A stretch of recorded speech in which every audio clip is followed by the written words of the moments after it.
Bonjour à tous, comme vous avez pu voir dans la miniature, week-end Pascal en camping-car, c'est le premier jour, on est déjà samedi matin, il va être 7h, il est 7h même, donc réveil très matinal, et là je me dirige vers le lavoir et la petite statue. Nous sommes à Torigny-sur-Oreuze, donc dans l'Yonne.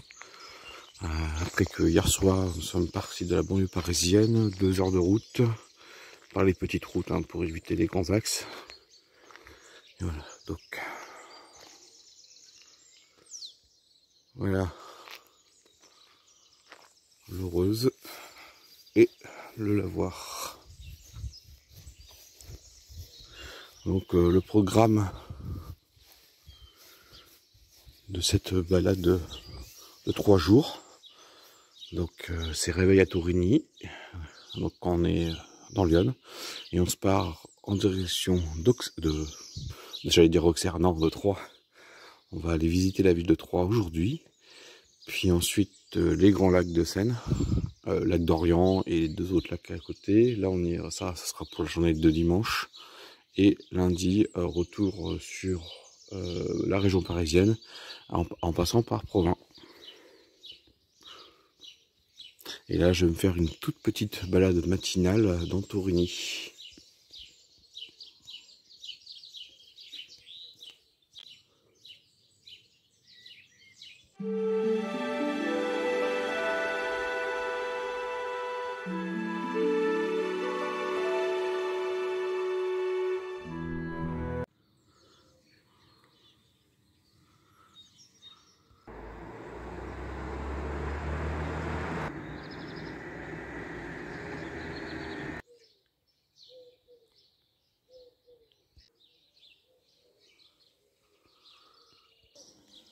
Voilà, je viens de sortir de l'emprise de l'ancienne ville dite médiévale. Mais là, il n'y a pas de bâtiments médiévaux, c'est que, à part l'église, ce n'est que des constructions du 18e, 19e siècle, début du 20e. Et puis là, donc on est sur les remparts, et là, on a toutes les maisons de l'après-Seconde Guerre mondiale. Et maintenant, je vais aller par là pour revenir tranquillement vers le camping-car. Voilà, nous, c'est situé à peu près une quinzaine de kilomètres au nord-est de Sens. Et voilà ce que je vois comme ancienne publicité.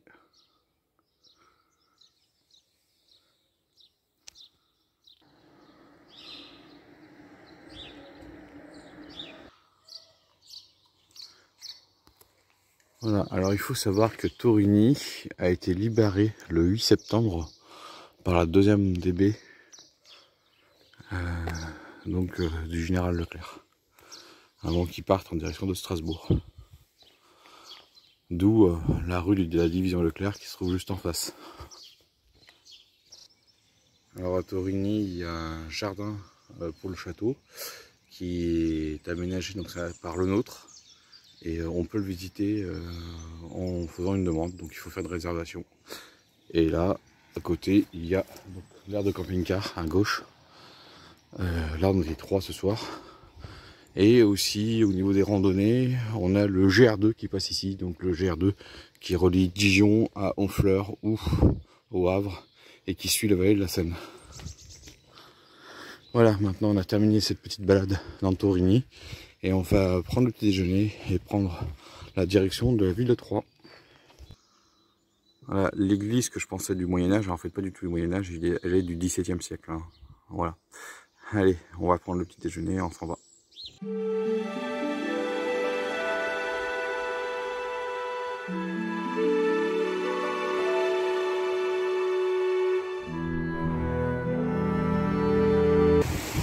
Voilà, après le petit déjeuner et 1h30 de route dans les petites routes pour rejoindre Troyes. Voilà, là c'est la Seine. Et là on se dirige dans le centre-ville.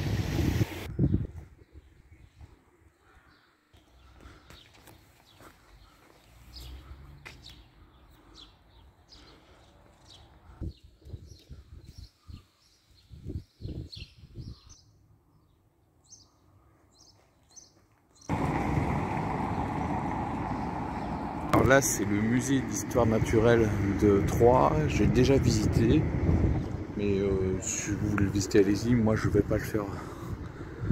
Voilà. Et là donc on est sur la grande placette, devant la grande église, la cathédrale. Et on est aussi sur un chemin de Saint-Jacques-de-Compostelle, parce qu'on est sur la liaison qui relie donc Namur en Belgique jusqu'à Vézelay. Donc le chemin belge, on va dire. En fait c'est un des deux, parce que je crois qu'il y a un autre chemin. Voilà, il y a deux chemins différents. Et, je sais que 3 est une des étapes. Maintenant on va aller visiter l'église.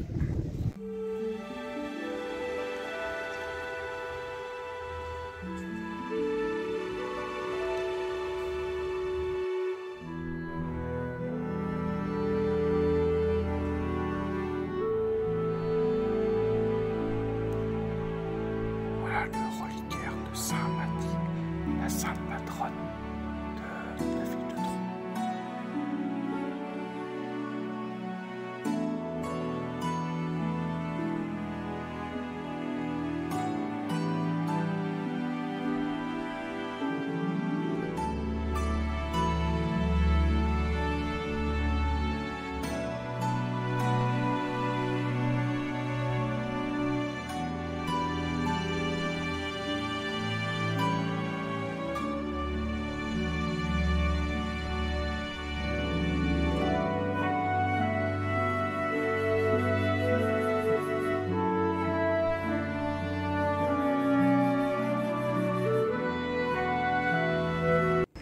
Voilà, la super cathédrale Saint-Pierre-Saint-Paul. Et on est donc dans ce qu'on appelle le Bouchon, donc le cœur de ville de Troyes. Et on appelle ça parce que le bouchon, parce que ça ressemble à un bouchon de champagne.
Et voilà la fameuse ruelle des chats.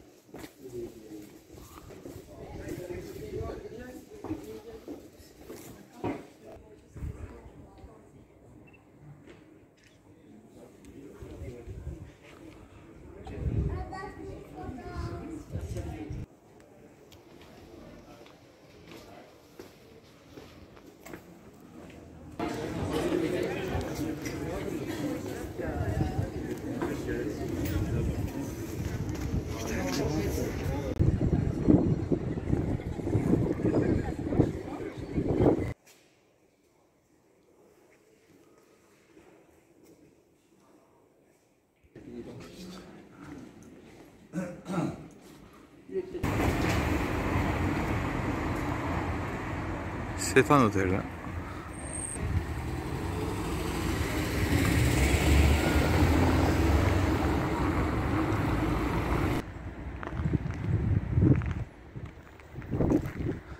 Voilà, donc là on est dans la partie extérieure de la vieille ville. La vieille ville est par là. Et là on se dirige vers la gare de Troyes, qui est juste là derrière la barre d'immeubles.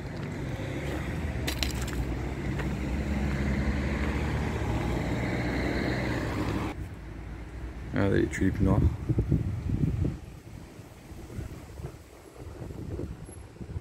Je sais pas ce que vous en pensez, mais cette année c'était l'année des tulipes.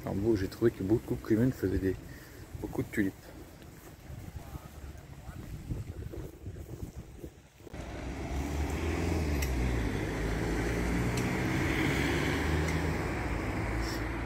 et la gare de Troyes, qui est juste à l'extérieur de la vieille ville.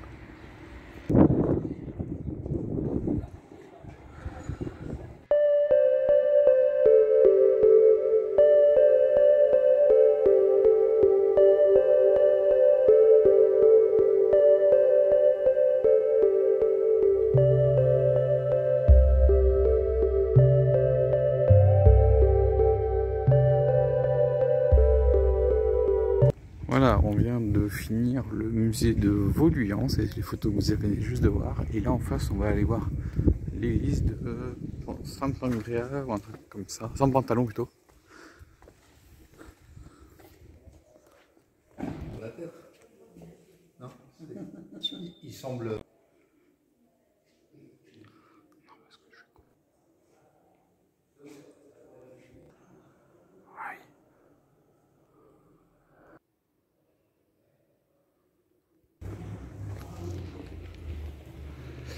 Et maintenant on va s'occuper, on va rentrer, on va visiter le musée du lotillage et du compagnonnage qui se trouve juste ici.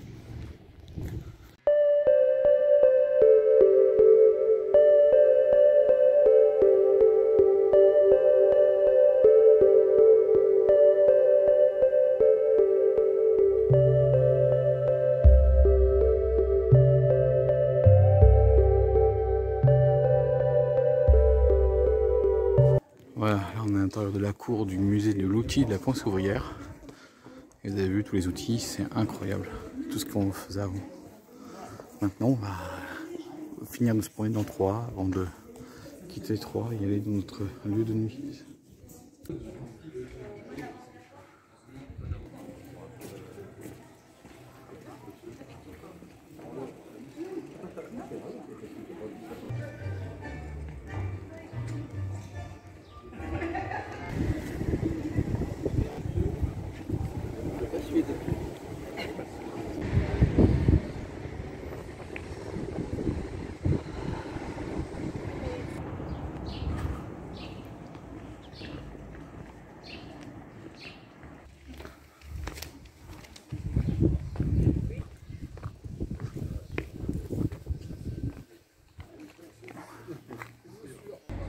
Voici une des maisons les plus anciennes de Troyes, elle daterait de 1472.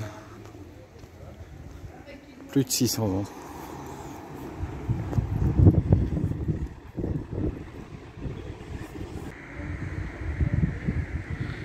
Oui, ça fait plus de 500 ans quand même. Voilà, cette balade dans Troyes se termine et maintenant on va se diriger vers notre lieu pour ce soir.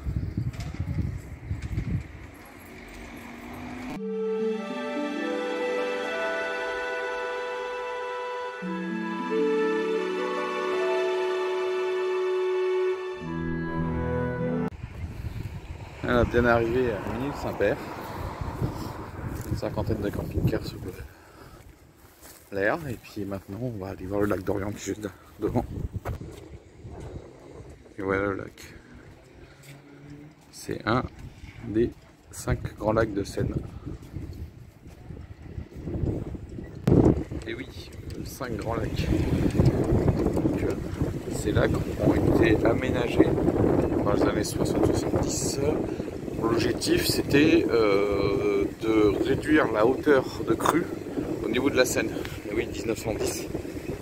La Seine était montée, je ne sais plus à combien, 9 mètres et quelques par là, ou peut-être en dessous, au niveau du pont d'Austerlitz. Ça va vachement inonder Paris, ça avant lieu. Maintenant, quand vous connaissez l'agglomération parisienne, bah, vous voyez bien que c'est assez impressionnant.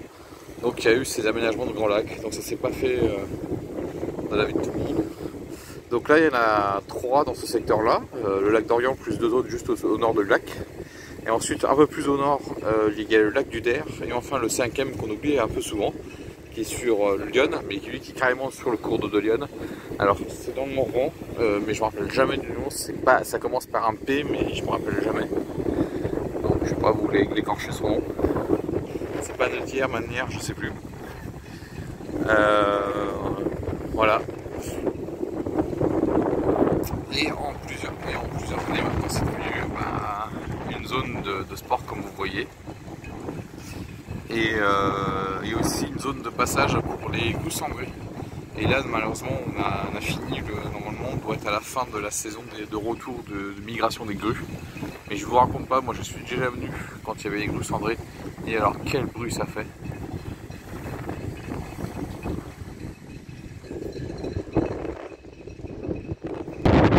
Donc en hiver le lac se remplit pour éviter la hauteur de crue de la Seine s'il y a une crue. Donc c'est bien sûr quand il pleut en amont des lacs. Et en été, le lac se vide pour pouvoir maintenir l'étiage, c'est-à-dire le niveau d'eau assez correct au niveau de la Seine pour que les bateaux puissent circuler sur la Seine. Bien sûr à Paris, mais pas que, hein, c'est toute la zone en aval des lacs.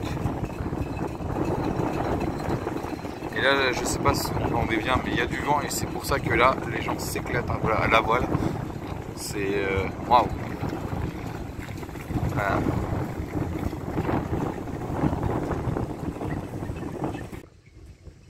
Un poteau pour les nids à hirondelles. On voit que ça a été utilisé.